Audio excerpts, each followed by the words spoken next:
Shalom. First and foremost, I want to give all praises, honor, and glory to Yahweh, Bahasham, Yahushai, Bahasham, Recha Kudash. Double honors to the elders and the apostles of Great Millstone, and peace and blessings to the elect. Today we're going to go into the book of Isaiah, the 44th chapter. As you can see in the subheading, the blessings of Israel. And in this chapter, it deals with, the Lord speaking to Israel, assuring Israel that he would, forgive them and have mercy upon them. And then a good portion of it goes into the emphasis on the worthlessness of these idols, and really the shameful state in which their followers are in, right? Which are basically those that worship idols. They're really likened on to being in an involuntarily blinded state of actually believing idols to have any form of power. So this is the book of Isaiah chapter 44, and it's mainly to emphasize, right, that there's a reason why the Lord told and commanded Israel to be separate from these other nations which were worshiping these idols, because the Lord is the one true living power. And so by emphasizing that and showing that, look at the things I've done for you, there's no point for you to try and go after the gods of these other nations, because they're just that, idols. So this is the book of Isaiah chapter 44 verse 1. Yet now hear, O Jacob my servant, and Israel whom I have chosen. All right, which goes to show you that of all the nations, the Lord is specifying, when you choose something, that means that there was there were options. And so you're not going to compare a nation of people to shoes, right? And you're not going to have a pool of apples, baskets, and then a nation of people. So the chosen here, meaning out of the various nations that the Lord created, he chose Israel. Verse 2, thus saith the Lord Yahweh that made thee, which also Jacob and Israel are interchangeable. So oftentimes you'll see it'll say often, like here, O Jacob my servant, and Israel whom I have chosen. And you see this happens a lot with often with Isaiah's writings, where he repeats the same point in different ways. So in verse 1, it's saying the same thing in two different ways. Jacob is the same as Israel, representing the nation of Israel. And the servant here is also the chosen. Verse 2, thus saith the Lord Yahweh that made thee and formed thee from the womb, which will help thee. Fear not, O Jacob, my servant. So the Lord that made thee, right, because he is our creator, and formed thee in the womb, that process of having your body, right, from the sperm to the egg to the zygote to the the forming of the actual body in there, and the spirit coming in it, and all of that it was set up and created by the Lord. And actually it is during that process, right, that certain things are determined about you, because I believe King Solomon mentioned it, that being good, he came into a body. See if I can find it. Was it being good? Should be in Wisdom of Solomon. There we go. Wisdom of Solomon chapter 8 verse 20. Yea, rather being good, I came into a body undefiled. So one example is, it's once again during that process where you may have, when a baby is born with Down syndrome or some birth defect or some disability, it's because it happened during that process of them being formed in the belly or in the womb. Some people are formed, or they come out and they're mentally slow, right? Or their brain, they may be average. Their brain may function averagely, all right, and not to maybe an exceeded level. Oftentimes these things are formed, your height and all those, because as your body is being created, your genes, your DNA, the helix, the cells, and all of those are all happening in the womb. And the Lord can dictate whether you're missing something, whether you have a mutation. All of those things are determined by the Lord. So quite literally, he does form us in from the womb and how we're going to come out. All right, similar to what King Solomon said, he came in a body undefiled. He didn't come with deformities or infirmities or anything of that sort. Continuing, it says, which will help thee. Fear not, O Jacob, my servant, and thou, Jeshurun, whom I have chosen. So we know that Jacob and here Jeshurun is another name for Israel. Okay, I believe it means in the Hebrew is Yasharwan, and we can look at it over here.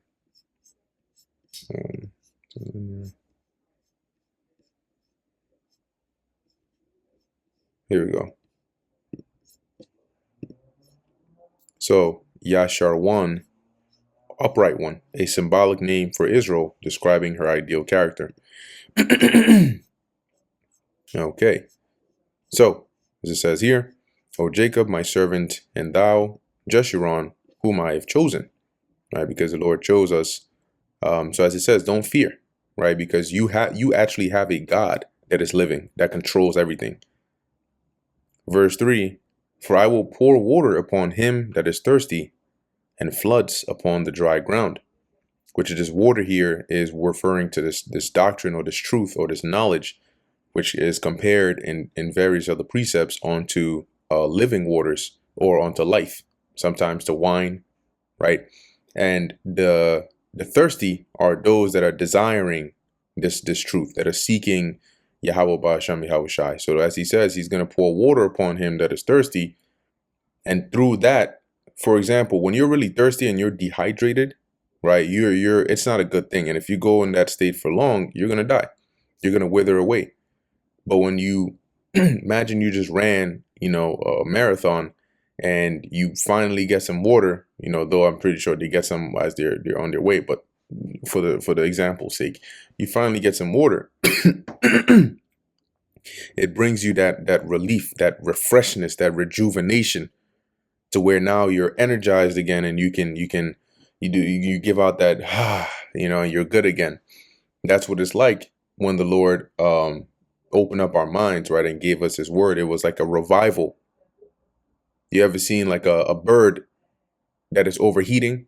It's just laying there, it's almost cooked, and then somebody comes and pours maybe some nice cool water upon it inside of its mouth, and it starts to drink and drink and drink, and now it's like you can tell it's super thirsty, but afterwards it can get up, it shakes itself, and it can walk and jump and fly again and stuff. It's like it was revived, right?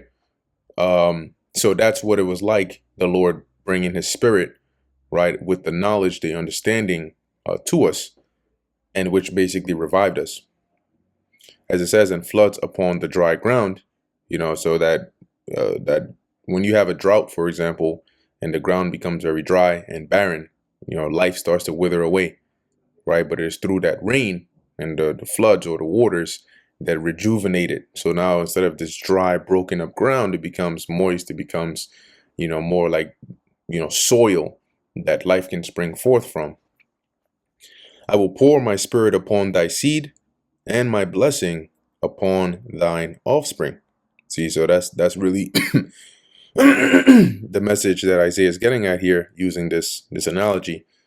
And so the seed of who? The seed of Israel, starting with the elect, right? And the blessing, once again, offspring being the same as your seed. And they shall spring up as among the grass, so like watered grass, as willows, which are plant by the water courses, right? So willows by the water courses, they're nourished, so they grow, fully, right? One shall say, I am the Lord Yahweh's, and another shall call himself by the name of Jacob, right? And this is mainly happening now as we are awakening, right? Or in our time. When I say now, I mean in our time, as you have more and more Israelites hearing the gospel and waking up to who they are, they are now recognizing, right, that we are the Lord's people. As it says, and another shall call himself by the name of Jacob. In other words, a descendant of Jacob, right? And so recognizing that, okay, we are the Israelites. We are the sons of Jacob. We are the children of Israel. And another shall subscribe with his hand unto the Lord, when you go into the word subscribe here, I forgot who mentioned this before, but I did remember I was watching a video and it was the elder brother mentioned, it's interesting, right, how on YouTube, which is one of the main avenues that we push this gospel, the term for following somebody's page so you can watch their content is to subscribe, right, to their page. And in most of these pages, when you subscribe to them, right, brothers that teach the truth, you can hear the words of the Lord, right? You can watch the videos, you can be notified, and so on. But when you go into the word subscribe over here, it goes into like to record or to register or to enroll, right? To engrave, to inscribe, to be enrolled. So as it says here, and another shall subscribe with his hand unto the Lord and surname himself by the name of Israel. So by subscribing unto the Lord, you're letting it be known that you are associated with the Lord, right? You're bound to the Lord, right? You're making this record in writing, so to speak, that yes, this is my God and I serve him. And surname himself by the name of Israel. And in doing that, right, pretty much in this 5th verse, the whole point of it is by waking up and realizing that we are the people of Israel and associating ourselves with that heritage, right? Coming back, as we like to say, to our nationality. Verse 6, thus saith the Lord Yahweh, the King of Israel, and his Redeemer, the Lord Yahweh of hosts. I am the first and I am the last, right? So the Lord, and that goes to show you, right? The Lord is really the first and foremost ultimate king of Israel, which is the reason why Samuel got upset when Israel asked for, a king, and his Redeemer, the Lord of hosts, right? So the Redeemer of Israel is Yahweh Bahasham Yahweh Shai. I am the first and I am the last, meaning that there is none that is before the Lord and there is none that is after the Lord. It doesn't mean the Lord has a beginning and an end. It just means he's before all and after all. So he's eternal. And beside me, there is no God, right? So there's nobody else on the level of the Lord. That's why he's known as the Most High. If there was somebody else next to him, he wouldn't be the Most High. He would be one of the highest. Verse 7, and who as I shall call and shall declare it. So now via the mouth of Isaiah, the Lord is now declaring, right, his power and his glory by comparison to these false idols. So he's saying here, like, who else like I can call or assemble or summon anyone or anything and shall declare it and set it in order for me, since I appointed the ancient people. So who can declare the things to come, right? Events, prophecies, and order them, right? To where one leads to another, one comes before another, like me. All right, I've been doing this since the point of creation, right? The appointing of the ancient people, which was when the Lord, created and then divided the nations and so on and so forth, right? He's been declaring things to come since the very beginning. And the things that are coming shall come, let them shew onto them, right? So in other words, let these idols show the things that are about to happen, or foretell these things that are about to happen onto their followers, right? Let them reveal to them, similar to Amos 3 and 7, like how the Lord does to his servants, the prophets. Fear ye not, neither be afraid. Have not I told thee from that time, and have declared it? Right. So once again, going back to Amos 3 and 7, right? Haven't I foretold you of these things, declared to you the things that are about to happen? Ye are even my witness, or my witnesses, right? Because we bore and continue to bear witness to the Lord declaring things before they happen and seeing those things come to pass. And when they come to pass, we have borne witness through experience and through verbally, right, vocalizing it and testifying of it, that truly this is what the Lord said was going to come to pass. And now here we are, suffering X, Y, and Z because we didn't take heed to what the Lord said would happen, right? Or being delivered and praising the Lord and saying truly he has kept his word as he said he would. Where we at? It's like, I think I lost my part where I was. Okay, fear ye not. All right, so continuing in verse 8. Is there a God beside me? Yea, there is no God. I know not any. Right? So the Lord saying, like, there's nobody else here. No other. I'm the only one. I am he. I am. Okay, there's nobody else. I don't know any other gods out here. So you can see, right, the folly of idolatry. Verse 9. They that make a graven image, and once again, a graven image is an idol, right? When you engrave something, you cut into it. So liken onto when they cut down a tree and then they shape it, right? They trace the design on it and then they cut it. They start carving it out basically. And that image is the look of it. So those that make these graven images, which are synonymous with idols, they that make a graven image are all of them vanity, right? It's pointless and it's in vain. And they're because there's really nothing in the terms of reality. There's nothing different in your life in terms of what happens to your life before you go and make an idol versus after you go and get the idol. You just think that something has changed, but in reality, nothing has changed. Because say, for example, before this person goes and carves out and makes this idol, they wake up, they go to work, they come home. Some days it rains, some days it's sunny out. Now they go and they get this idol, they go and they bow down to it and they pray, and all of a sudden when it rains, the idol made it rain. When it's sunny, the idol was happy, it made it sunny. In reality, it rains and the sun shines according to nature, how it normally would.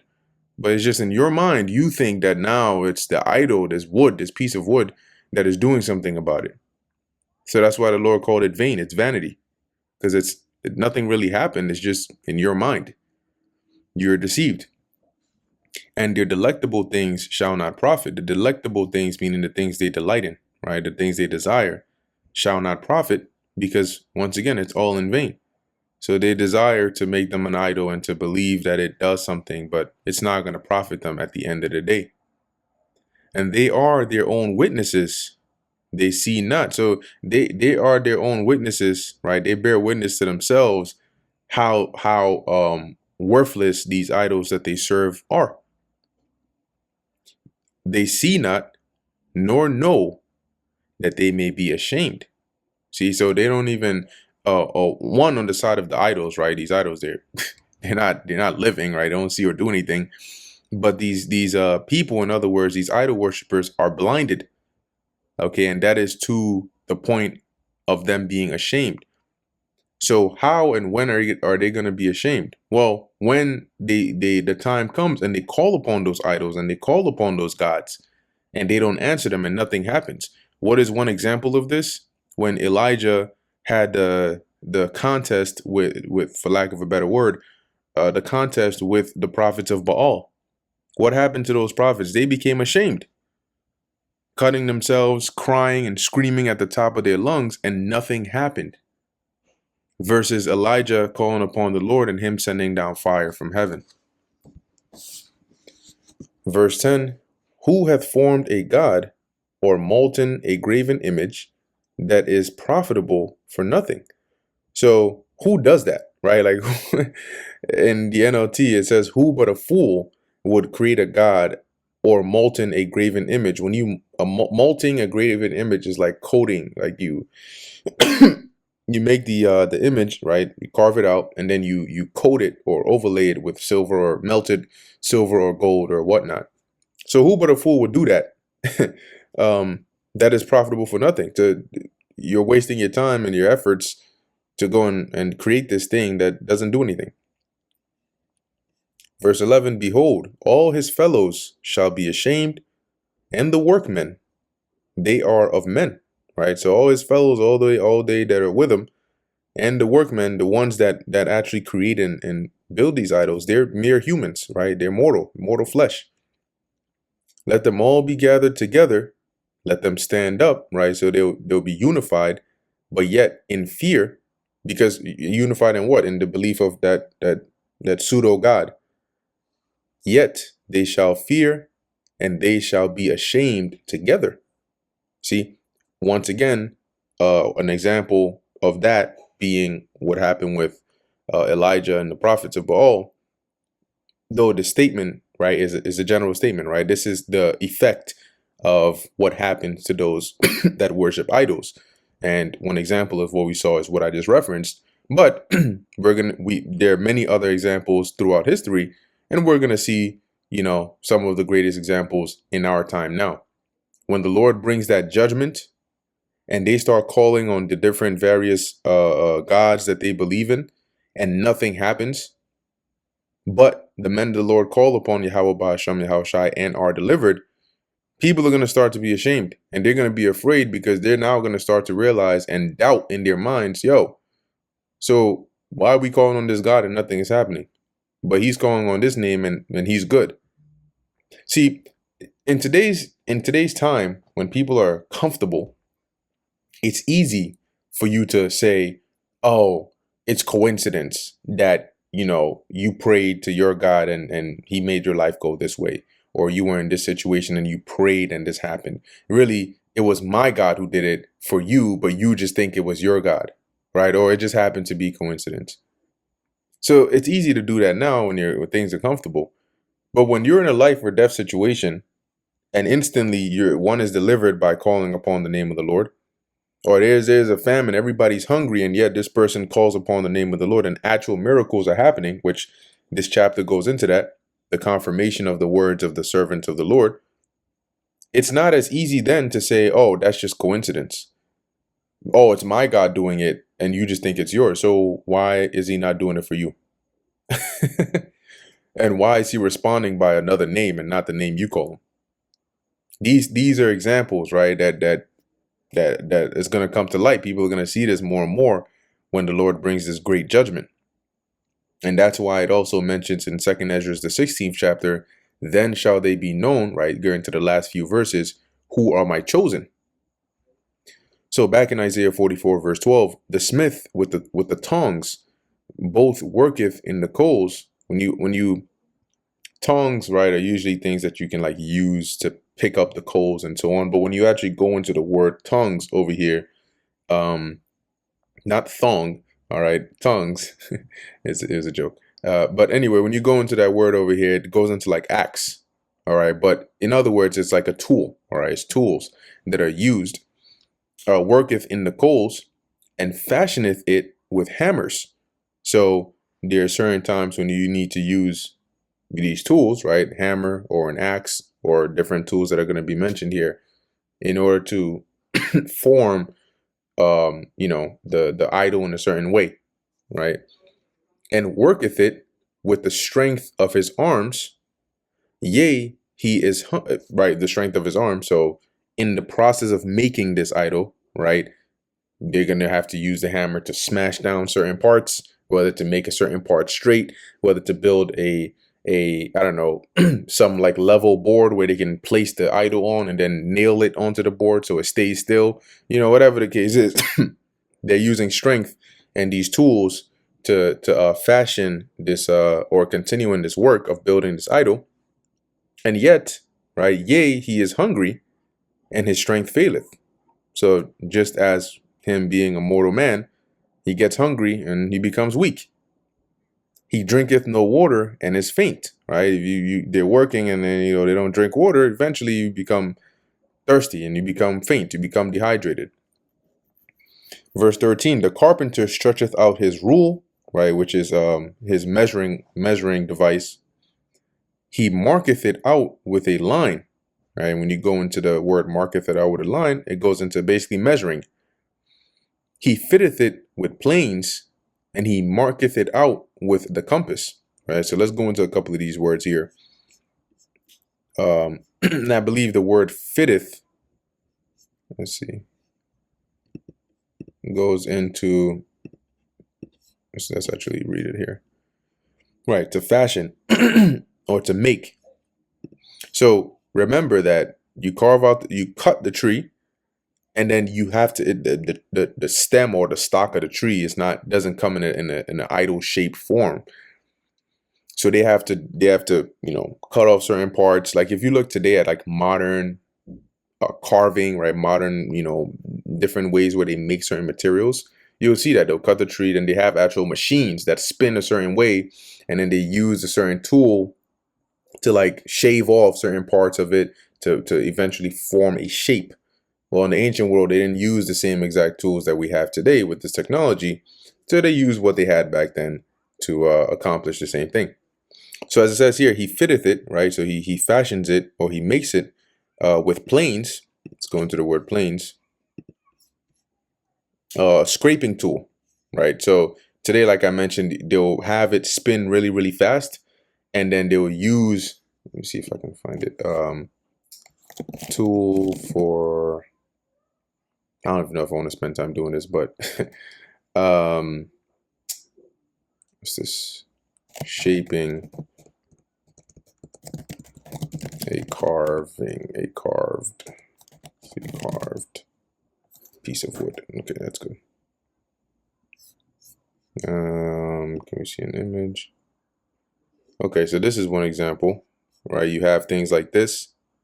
This is probably more appropriate for a scraper, or as it's worded in here, planes. So you have stuff like this, which is used to cut into and form those different shapes over there. But what I was thinking of was well, you also have devices like this, but I wonder if they'll show it in here. It's like a device you hook the wood onto it, and then spins really fast, and then you can use different like forms of devices to like shape it how you want. Anyway, coming back to Isaiah 44, where he fitteth it with planes, right? So he begins to fashion it using these tools, and marketh it out with the compass, right? And the marketh it out is here to be drawn, to delineate, to trace out, right? So the markings or the tracing of the dimensions of it, where should you cut what off? When you're, or is it a stylus, right? There's certain artworks today that involve like etching, and you first want to draw on that piece of wood the outline, right? You trace out the outline of what you want to cut out, and then you use the different device, stylus or whatever material it is, to actually cut it out. So marking it is like tracing it or outlining it using the compass. It says here, I believe that's like, what is that? A circle instrument, right? So using for making a circle, maybe for the head, the ears, the eyes, something like that. And maketh it after the figure of a man, right? So basically they use these tools to form and to shape and to fashion this wood so it looks like a man, according to the beauty of a man. So it might have a head. Most idols, right? They'll have like a head and eyes and then ears and nose and whatnot, that it may remain in the house, right? So they can put it into a shrine or a temple. Verse 14, he heweth him down cedars, and taketh the cypress and the oak, right? So different trees, which he strengtheneth for himself among the trees of the forest. So these are trees that he picks out, very like strong and good trees that they can use, right? When it says he strengtheneth it for themselves, right? He has picked them out, the strongest ones, for the purpose of creating this idol. He planteth an ash. The word ash there goes into cedar, and the rain doth nourish it, right? So they might plant certain trees so that they can gain the actual resources when they cut it into wood or whatnot, that they can then use to build this idol,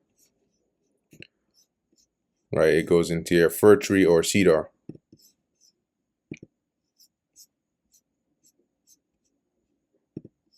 Verse 15, then shall it be for a man to burn, for he will take thereof. So this cedar, these trees that they've planted, eventually they're going to cut it down, and they're going to use it for firewood, right? For he will take thereof and warm himself, because they're gonna cut the trees, cut the wood, part it, and then use it to make that fire to warm themselves, right?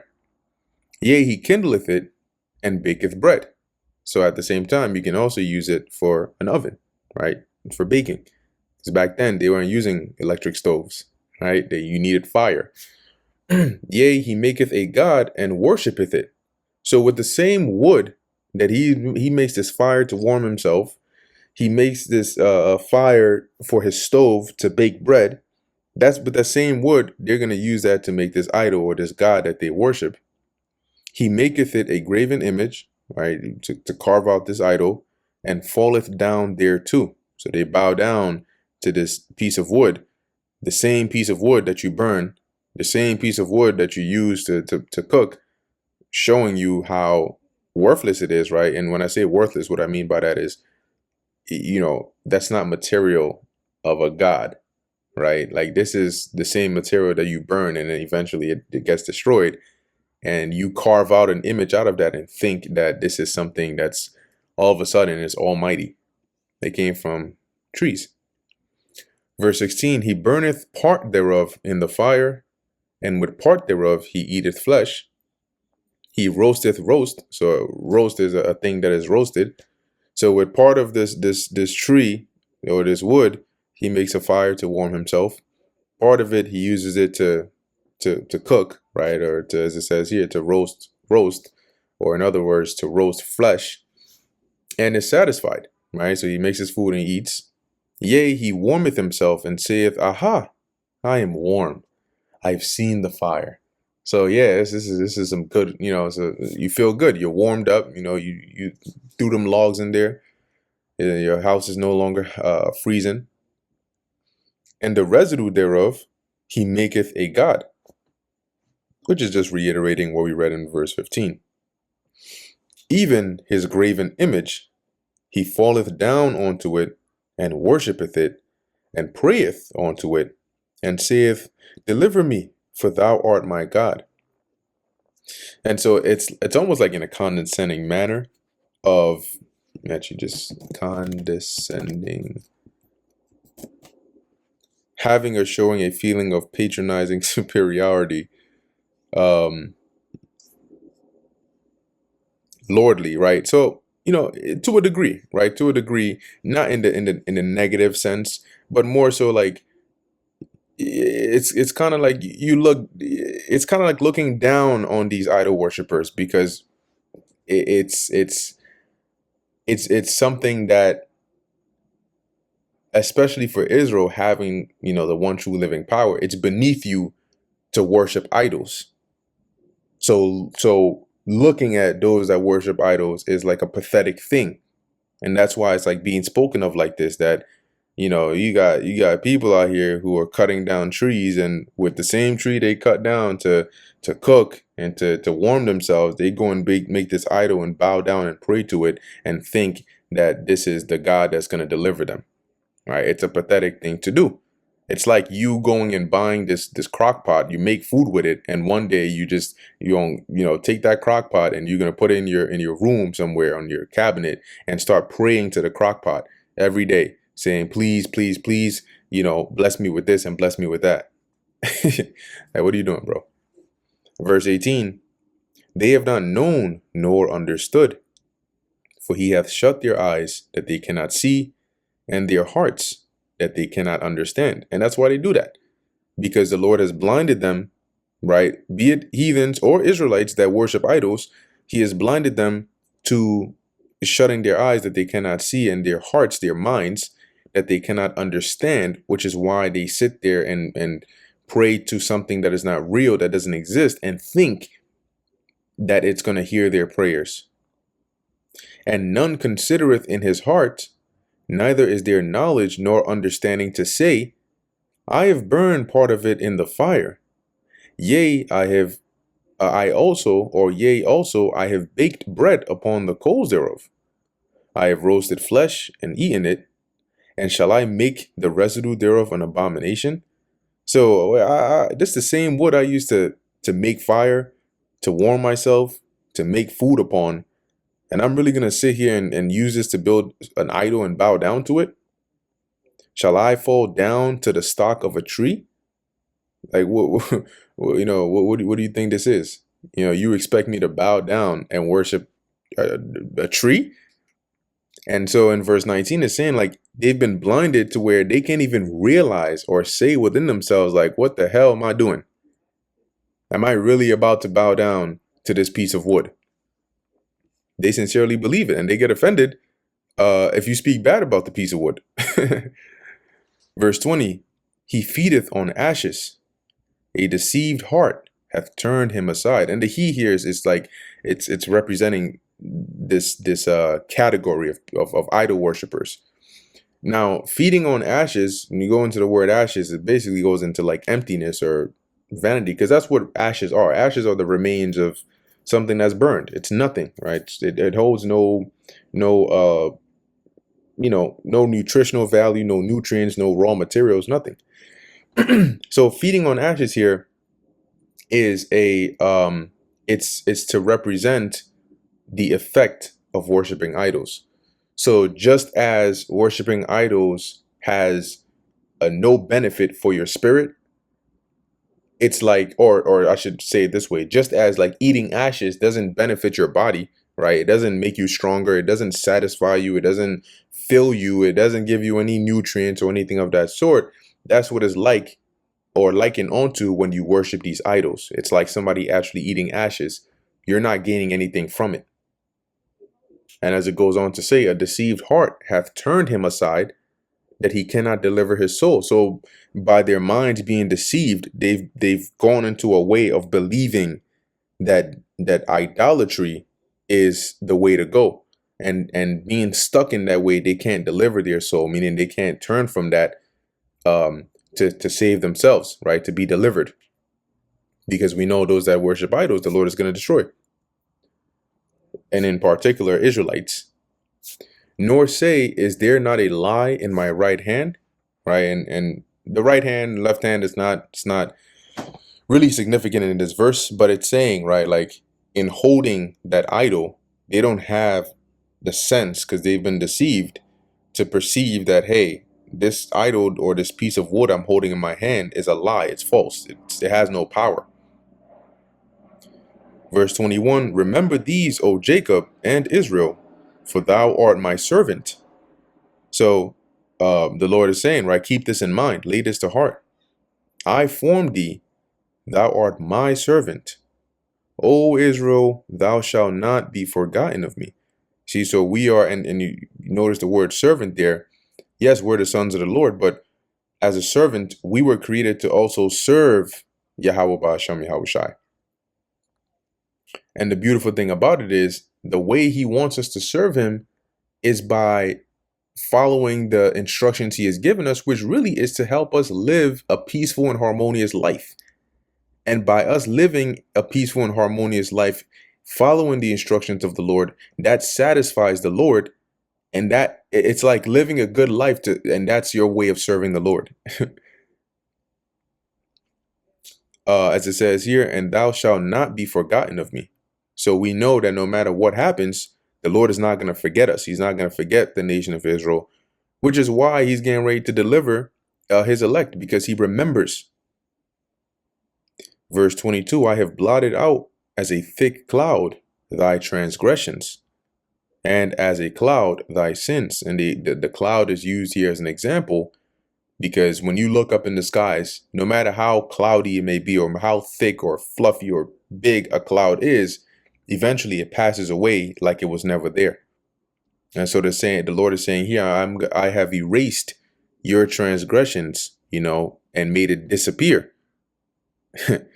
like how you see clouds one moment and then they're not there anymore.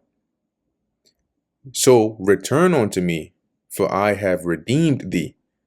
And the Lord it's like because when you read in the scriptures, right, there are times when the prophets speak of things in the future, but they speak using past tense as though it's already happened. Because technically in the vision that they saw, it did happen, right? But it's ahead of us in the timeline. So the Lord has really redeemed us and has blotted out our transgressions, which is why it is written in the book of Revelation and different precepts that we are going to inherit the kingdom. Because had the Lord not redeemed us or blotted out our transgressions, there would be no way for those prophecies to be fulfilled. So the fact that it's going to happen means the Lord has done it. All right. Or at least he is going to make it manifest. Verse 23, sing, O ye heavens, for the Lord Yahweh hath done it. Look at that. Shout, ye lower parts of the earth, break forth into singing, ye mountains, O forest, and every tree therein, for the Lord Yahweh hath redeemed Jacob and glorified himself in Israel. And this is going to be fulfilled ultimately in the deliverance of Israel, into the establishment of Israel, into the kingdom of heaven.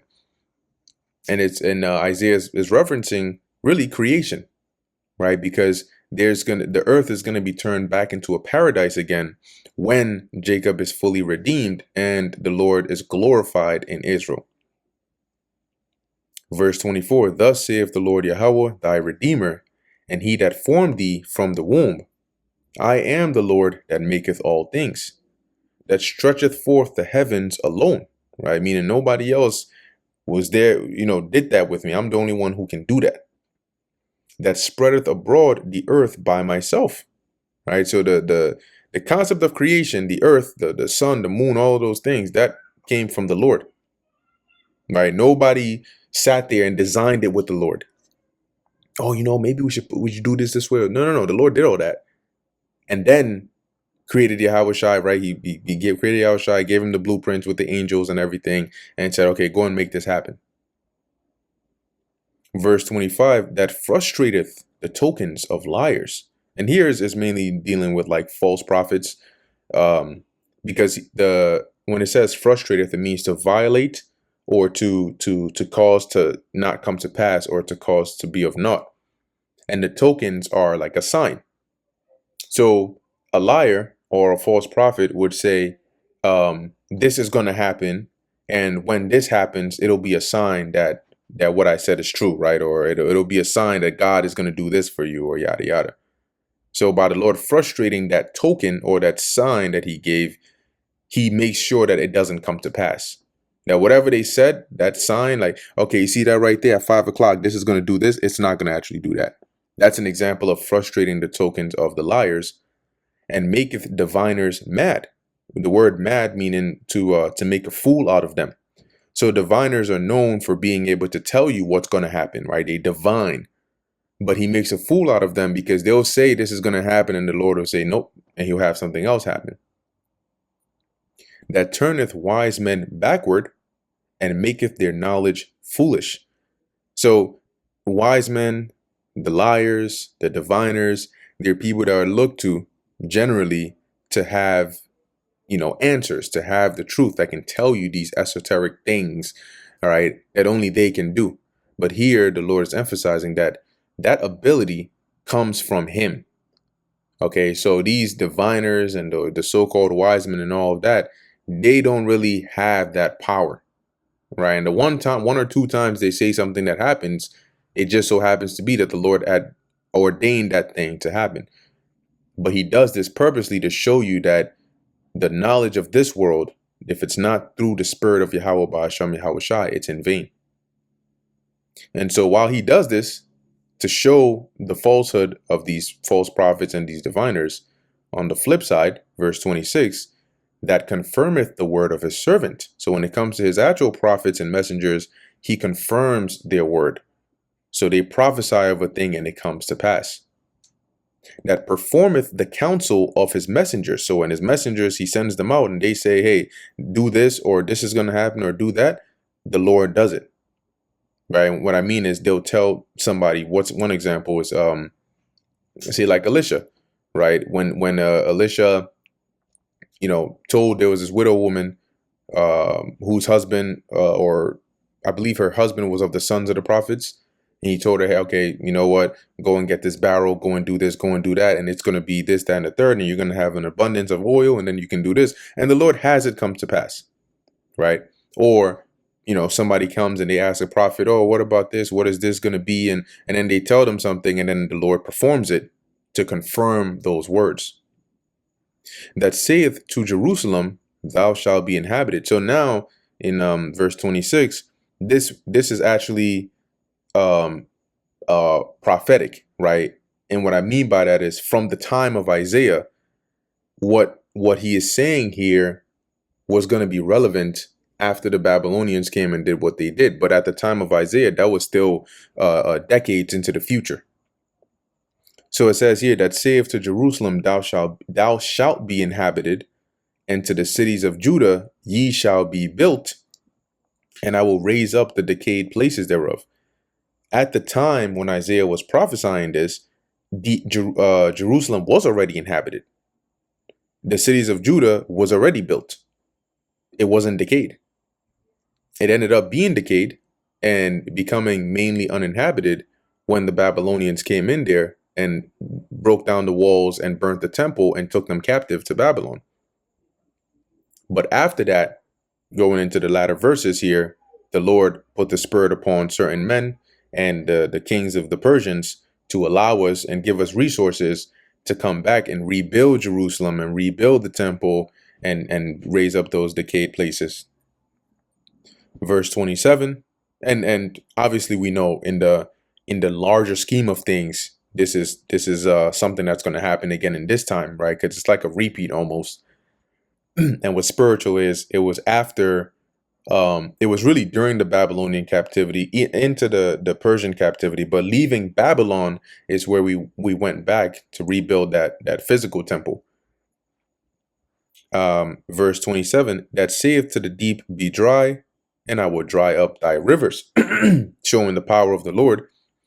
Verse 28, that saith of Cyrus, which this Cyrus is talking about Cyrus the Great, the Persian, right? The Persian ruler in secular history. So that also goes to show you that Isaiah prophesied about Cyrus by name before he was even thought of as in existence. Nobody knew who Cyrus was when Isaiah said this, because Cyrus wasn't on the scene till hundreds of years after. That saith of Cyrus, he is my shepherd, and shall perform all my pleasure. Even saying to Jerusalem, thou shalt be built, and to the temple, thy foundation shall be laid. See, so this came to pass after Cyrus came up into power, right? You had the Persian Empire take over the Babylonian Empire, and Cyrus gave the decree that we would be allowed to go back to Jerusalem to rebuild the temple, and so on. So last thing I want to mention here is Cyrus is being referred to as the Lord's shepherd because the Lord was going to use him to perform, as he says, all my pleasure, which was to be the ruler or the vessel that the Lord would use in the position that he was in to allow us to come back and rebuild and basically be able to come back to Jerusalem. It doesn't make Cyrus any more special than another heathen, and it doesn't make Cyrus an Israelite, and it doesn't make Cyrus of any extra reputation, but that he was chosen to fulfill a certain purpose. And so with that, that brings us to the end of the book of Isaiah, the 44th chapter. Lord willing, this was edifying to the elect. In closing, I want to give all praises, honor, and glory to Yahweh, Bahasham, Yahweh Shai, Bahasham, Racha, Kodash. And until next time, Shalom.